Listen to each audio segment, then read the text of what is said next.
our volume, let's start creating the shape, carving it out. If you don't feel comfortable with the freehand, I'm gonna go over the 3-guard method, right? I'm gonna put the 3-guard, close the lever, and just how Joe was saying, we're not gonna go teeth going right on the scalp. We're gonna let, you see those 2 bolts? So we want that part to be resting on the scalp, okay, to create a gap. Everybody see that? Then we're just gonna go straight up. Nice and steady. This is a 3. Yeah, closed lever. Oh, you're asking me if it's a true 3 because of, I guess it would be technically bigger than a 3, but yeah, if you want to keep that contour, we're gonna go with the 3.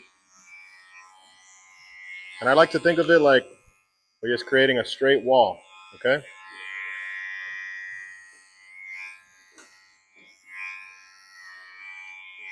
Keep it nice and straight.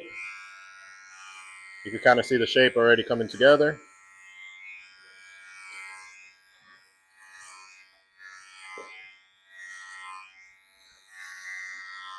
Looks like this doll head had like a mullet before. Gonna take that off.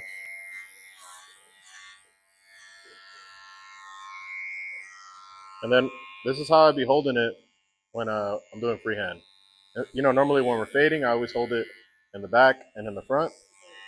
Freehand, I don't want my fingers to be in the way, so I hold it from the side. And it helps me keep it more flat and more straight. No, I'm just letting the machine cut. The important thing is staying straight, keeping the movement nice and straight. You don't want to go in. Some clients, they do want like an out graduation like that, but for the normal flat top, it's just straight.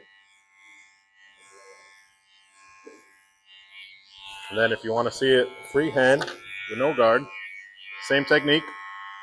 Remember the bolts of the clipper there. And we just take our time. Go straight up.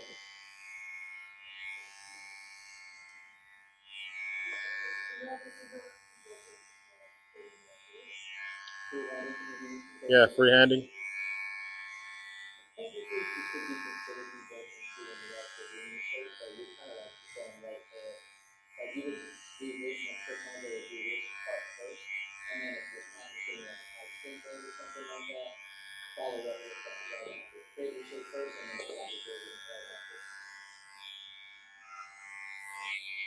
Guys can kind of see what's going on, right? See how flat it's coming out? And I always do the side and either the back. I like to get rid of like the hair in the front. You see this? I like to shape that right away. The same thing, we're just gonna keep going straight up around the whole head.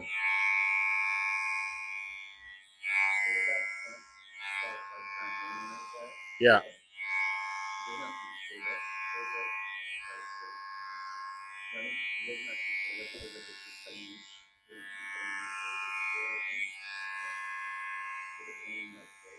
If it's hanging forward, what are you asking me?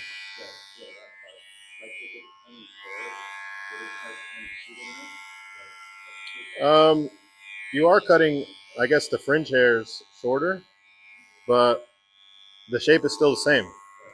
You see what I'm saying? See how it's straight still?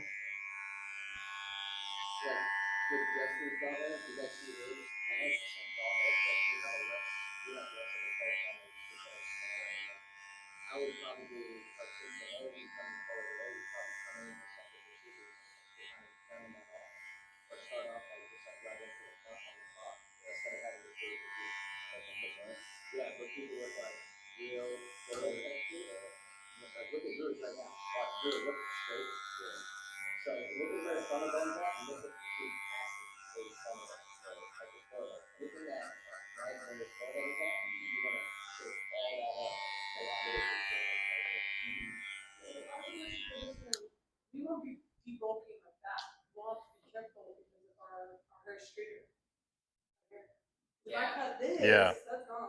Essentially, you want to get it to stand straight up and then shape it.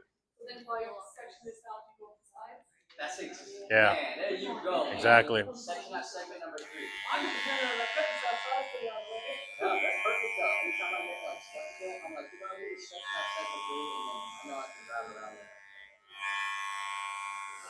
And it's going to continue to the other side. And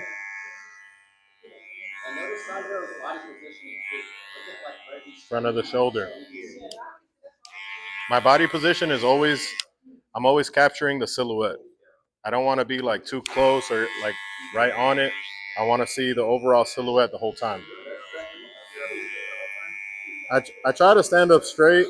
I encourage you guys to have good posture because it's like when you guys have years behind the chair, that posture will catch up to you.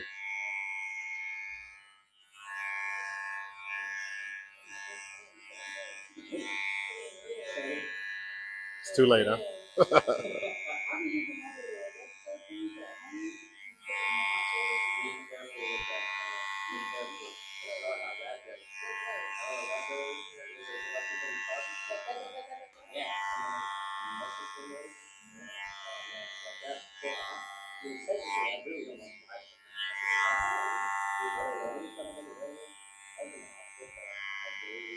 What?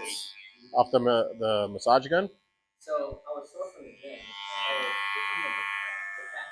Yeah, I'm not going to. Ah, okay.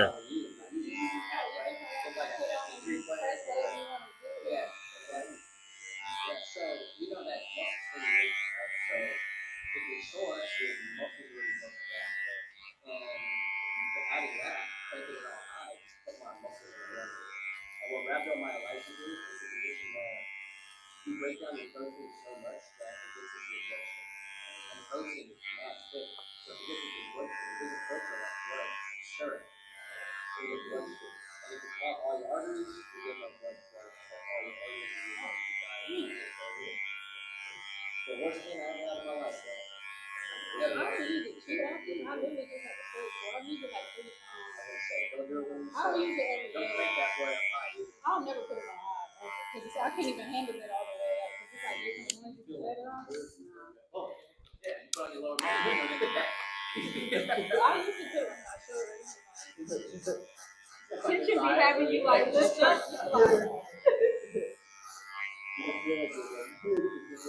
So much extra.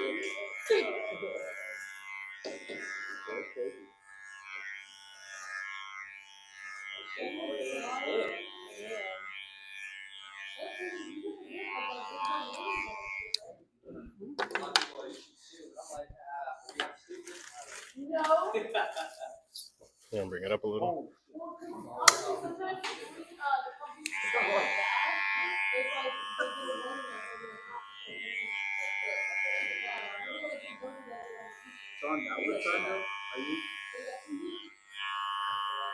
This is more of a floating. Yeah. Yeah, so now I'm getting into the, because before I started from the bottom. So I was more of in an anchored position going to floating. But now I'm working on this perimeter up here. So it's going to be primarily floating. Floating for the work. Yeah. When I was with the 3 guard, I was anchored a little more. No. With the 2-piece that you were saying, you still place it like how you did before? Yeah. Because I don't want to follow head shape. I'm creating my own contour. That's why we want to be a little elevated with the teeth.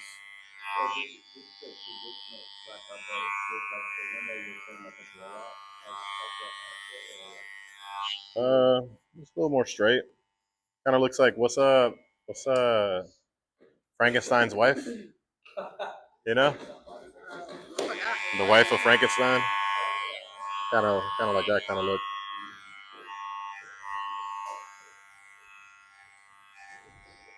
But yeah, try to get the sides pretty flat, pretty straight. And then we go to the top.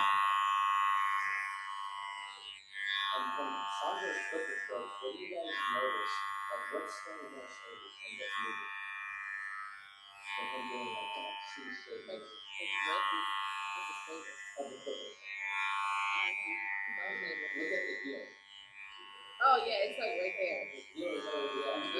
Right.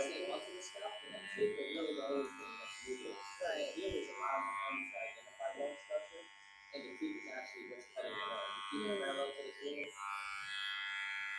Sandro just a pro. Like hard to kind of pick up because he's so quick. Like he does it like in a fast like motion like that. But look how consistent all his moves are. Using the game. Look at a lot of people that actually don't need to get I have clients that get flat tops still, but it was definitely it was more popping before. Like 2013, I was busting out flat tops left and right. A lot of people were getting it back in the jerkin days with the blonde. with the little strip.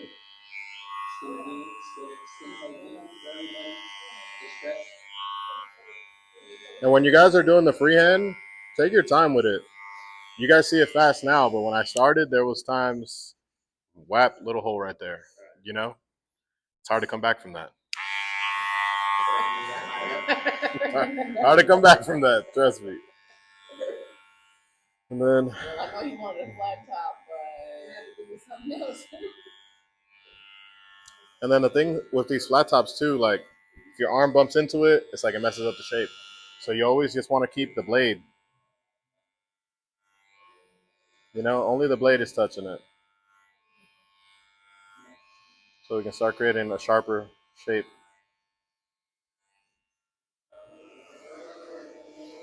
But if I learned anything from doing flat tops, it's that it forces you to pay attention to silhouette. You know, some haircuts you really don't have to pay attention like that, but with the flat top you have to.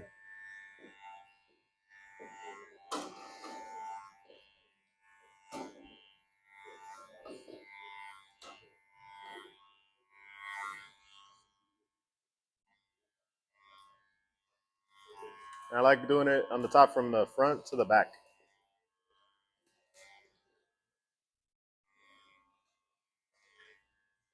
When you get to your non-dominant side, it gets a little more difficult, but take your time.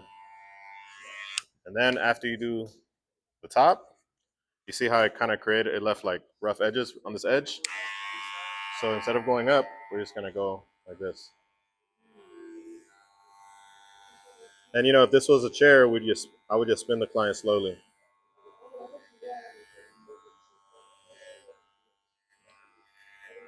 And it's like, it might look like it's fast to you guys, but it's because I spin the chair.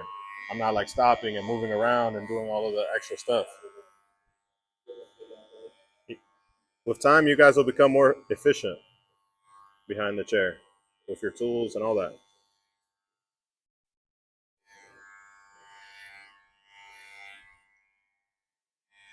And then I follow through from the back to the front. And you see how I don't want my knuckles to hit the hair, because then it's going to mess with the shape.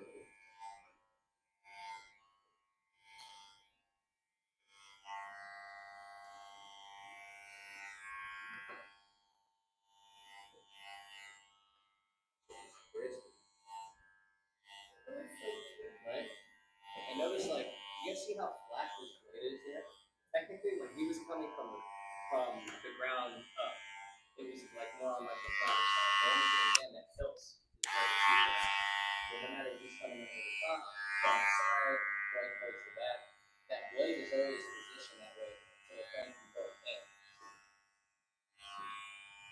Yeah, you don't want to put it in a position where it's going to go, you could dip on accident or something like that. That's how I had that issue from before.